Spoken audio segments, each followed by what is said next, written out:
Homestead, Miami! Ow. Fuck, that hurt.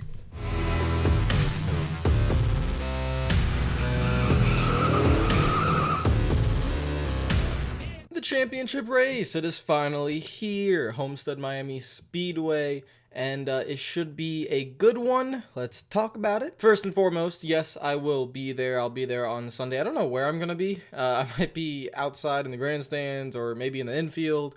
I have no idea really where I'm gonna be, but I'm gonna try to get there early, be there all day.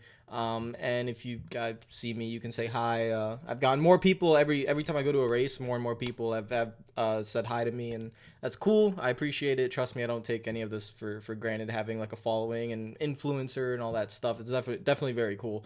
So I'd love to meet some of you guys at Homestead if you can find me. I'm not really doing a meetup or anything like that. I'm not important enough, to be honest. If you guys just see me around the track, I think I'll be pretty recognizable. I think, yeah, I'm not sure. Just come say hi, and it'd be nice just to have a chat. But I am not important, and we all know that. What is important is the championship race. That is going to be very important. The championship for Joey Logano, Martin Truex Jr., Kyle Busch, and Kevin Harvick.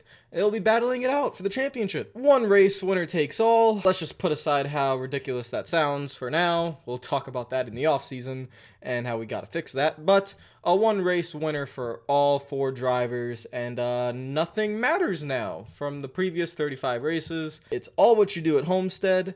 And let's talk about the race. So Homestead Miami Speedway for this year, and might be the final year in a while, is probably and will be the best mile-and-a-half track in NASCAR.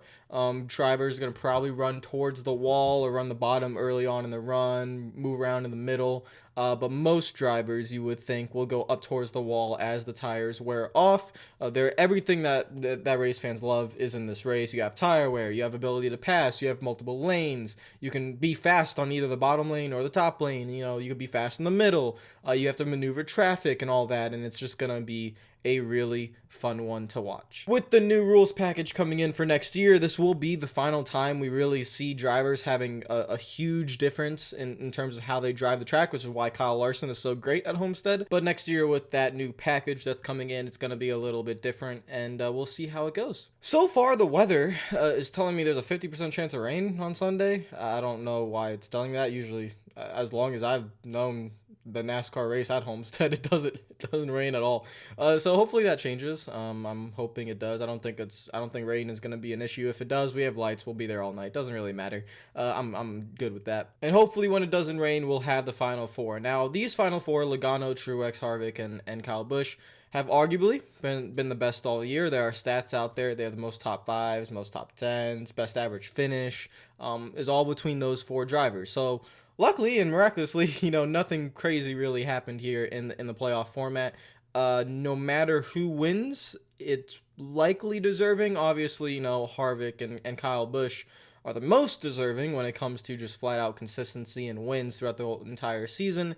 But Truex deserves to be there, and so does Joey Logano. Logano has been part of the Final Four multiple times. Last year he missed the playoffs, though, entirely. But he's been part of the Final Four a few times, or he's been in contention for the Final Four. I mean, 2015 is the obvious one where he should have really gotten in there, but didn't. Logano is probably the sleeper. He said he's the favorite. That's not how it works. He is not the favorite, definitely not. Going into Homestead, he is the sleeper pick. He is someone that can have a fast race car and someone that can win if the cards play right. And you never know, maybe he will have a really, really fast race car. So Joey Logano is my sleeper pick. Now, when we come to the big three, they all made it in, and they are all competing for the championship, and it's going to be difficult to judge how each one of them are going to be. In an ideal situation, Harvick, Truex, and Busch are the three fastest cars, and they're pretty equal, and they're fighting it out with Logano up there as well. But that's probably not going to happen. Truex has been the one over the course of the last few weeks to have an off race. And it doesn't really matter what the track might be. They just can have this race where their car doesn't really have a lot of speed in it. So Truex is the one that worries me, because if they miss out on the setup or something happens at Homestead, they're not winning the title. You're probably going to have to win the race to win the title. Kyle Busch and Kevin Harvick are, in my opinion, co-favorites. I think they have all the right to be co-favorites. They have been fantastic all year. I predicted Harvick would win Phoenix and Kyle Busch would win Texas, but instead they just swapped it. Kyle Busch won Phoenix and Harvick won Texas. That's just how good both of them are. They've been fantastic this entire season. You can argue they're in their primes. Harvick a little bit older, but Kyle Busch definitely is in his prime right now. Fantastic talent. And those two have to be the favorites heading into Homestead, Miami. Now, my pick, I'm having a very difficult time choosing who's going to win the championship because all four are really great. And I don't know really who's going to bring out the most speed. I think Kyle Larson arguably will probably be the fastest non-playoff guy, the non-championship contender. And Larson is going to go for the win this year, unlike last year where he kind of just chilled behind Truex and Kyle Busch and let them fight it out. He's going to go for the win, and it's going to be interesting how he gets involved with the championship battle if he is amongst guys like Truex, Kyle Busch, and Logano. How aggressive does he get? He has said he's going to go for the win, but there is a possibility that a mistake can happen there. And again, it's just this format is odd, putting drivers in that situation where you have to be careful on the championship, guys. But hopefully Larson goes for the win, and Larson is my pick to win the race. I think he actually will get it done this year. So for the first time, I think in this playoff format, because I'm pretty sure every champion has won at Homestead since the playoff and elimination style. I'm not positive on that though, but I think it is. But I think this will be the first year where one of them don't win, and I think Larson will be able to get the job done. Now the championship choice for me is, oh man, this is so tough. I have an odd feeling. I can't pass up on his talent. I think they're going to have a good enough car to compete, and then I think the driver talent will just show. I mean, he's just so good. I think Kyle Busch wins the championship. I think he gets his second championship, a well-deserved one. He is arguably the best talent there is right now in NASCAR, him, Larson, and guys like that. So that is my pick. I'm going with Kyle Busch. I'm not going with him to win the race, but I'm going to go with him to win the championship. I don't know how that's going to play out, but I just think Kyle Larson is going to be someone that is going to be reckoned with, and he's not going to really want to give up the win here because he easily could have won last year. So this is going to be a very, very interesting Final Four. Comment down below what you think. Who do you think is going to win the championship? How do you think the race is going to play out? Homestead is a race that, even though it's only 400 miles, it does require a lot of patience because you can move up through the field and you can also lose spots. It is not hard to pass at Homestead if you have a fast enough car. You can go to multiple lanes and do multiple things.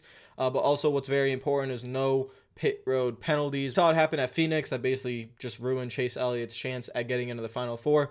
And it would suck if that happened at Homestead. It would suck if there was a judgment call on an uncontrolled tire penalty and that cost someone a championship. I'm hoping it doesn't come down to that. I'm also hoping for actually, I take this back. I am hoping for it in a funny meme way because it would be the most hilarious thing I've ever seen. But for integrity, I hope it doesn't happen. If all four of them wrecked somehow, that would be hilarious because then it would just be like, who can get their car out and finish 25th? But hopefully it never comes down to that. Then hopefully again it does. That would be so funny. So again, comment down below who you think will win the championship. And what do you think? How do you think the race is going to go? It's going to be a good one. Homestead is always a good one. And with a championship battle, it's going to be just add more drama to it. So let's see how it goes. If you like the video, make sure you like the button. If you're new to the channel, make sure you subscribe. Follow me on Twitter and Instagram if you're not already. Again, I will be there at the race. So no race review probably right after the race. That won't be coming until Monday, maybe even Tuesday, because I'm going to be there pretty much all day and all night almost as well, depending on the weather. So that's going to be interesting, and I will see you guys later. Hope you're having a fantastic day, and peace out.